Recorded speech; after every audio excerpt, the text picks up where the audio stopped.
Hello and welcome to day one of your Back to Routine program. My name's Janie and I'm the co-founder of Flobody and I'm going to be your trainer for this program. If you're joining me, chances are you're either a beginner and have never really had an established routine, or maybe you just fell off and are looking to get back on.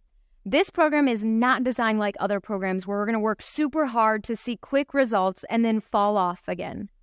This program is designed to create habits. That's why we have it in phases. So you're joining me for phase 1, which is 5-minute workouts. We are sticking to that so we can help establish that habit and reduce some of that friction of those long workouts. Phase 2, which will be on Flobody 9, and I hope you join me, we're going to be bumping it up to 10 minutes. We're going to stay there for a bit, though, because we want to really establish that habit and make it stick. And then we'll move into phase 3, but we'll get into that later. We got to move into today's workout because I know I don't have you for very long. One last sip. Got to get that coffee, you know. Okay, we're going to start standing. Today is your lower body day. We're going to work that booty. But even though these workouts are super short this week, we still need to warm up. It's important that we're still warming up so we protect our body and we let those muscles know that we are about to work.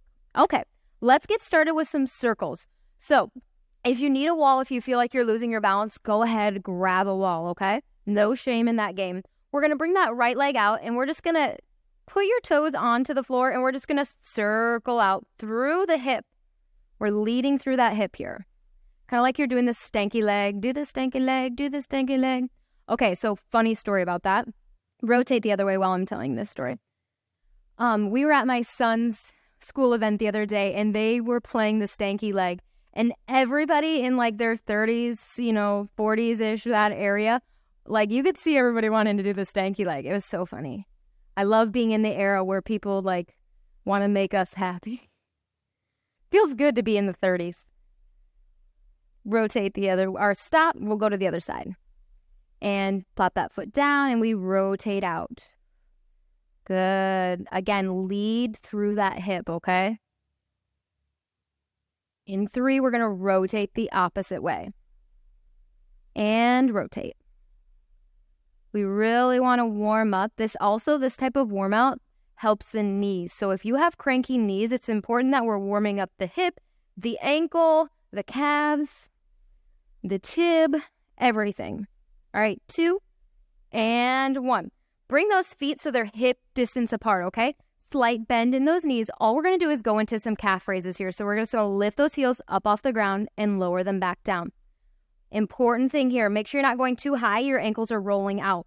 We want to keep them in a nice straight line. So if you can't go as high, it's okay. Good. Take a breath.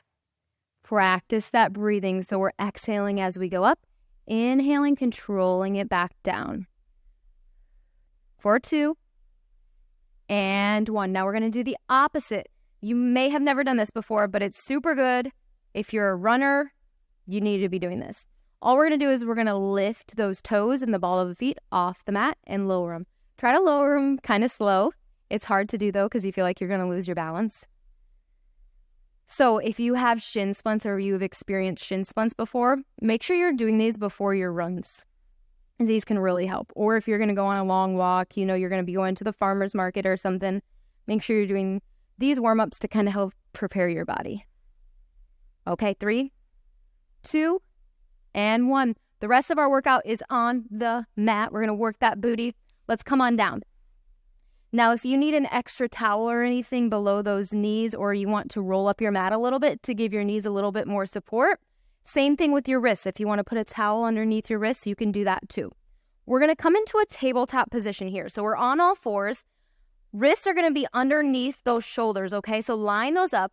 Now, look at your hands for me and your fingers. I want you to spread those fingers out wide, okay? I don't want them to be stuck together like you've had your hands stuck in a bag of cotton candy and they won't come apart. I want them nice and wide. Okay? From here, we're going to exhale, extend that right leg out long. Check in with that hip. Make sure it's not dipping down or opening up. Gaze is directly onto that mat or onto the floor. All we're going to do is tiny little circles here. Like you're taking that toe and going on the rim of my coffee mug to make some pretty music for me. And also because you're mad at me because I'm going to make that booty scream. Thinking about squeezing that glute here. We're not going high. As you think about squeezing that butt, if you're not feeling it, I want you to break for a second and just smack that butt. Smack that out on the floor. Smack that. For real, though. Tactile sensation, tactile cues, I should say, can really help rotate the other way, can really help fire on your muscles. Same thing as thinking about the muscle. So the more you're thinking about that glute and that booty cheek, the more you're going to work it. 2 and 1. Bring it down, reset. We exhale, extend that other leg long. We're pointing the toe, drawing that rim of the coffee cup. Using your exhale, looking at that lower back. Notice that I'm not up here like this. We want to be nice and neutral. That way all the work is staying in the glute and not going into that lower back. In 3, we rotate. 2 and 1. You should really be squeezing that glute, and you should feel it. And if you don't worry. It might take some time to just reprogram and get used to some of these movements. 4, 5, 4, 3, 2, and 1. Bend that leg. We're going to come on to our side. I want you to come on down. Keep those knees bent, and you're going to take that arm and just hold on to your head. Kind of cradle your head like you're laying down watching some TV. Then you're going to take that top hand, and that's going to be your kickstand, trying to lift that lower rib cage off of the mat or off the floor. We're going to exhale to extend that top leg, okay? And all we're going to do is we're going to lift and lower. Lift and lower. You don't have to go super high, and honestly, you shouldn't be able to go super high. Good. Should be feeling it right here. If you're not, go ahead, give it a little rub. Making sure that hip isn't rolling back. We want to keep them nice and in line.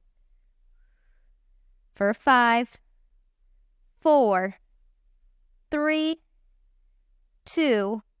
Keep it up there for me. Tiny circles leading through that hip, just like with that warm-up, okay? Drawing that rim of the coffee cup.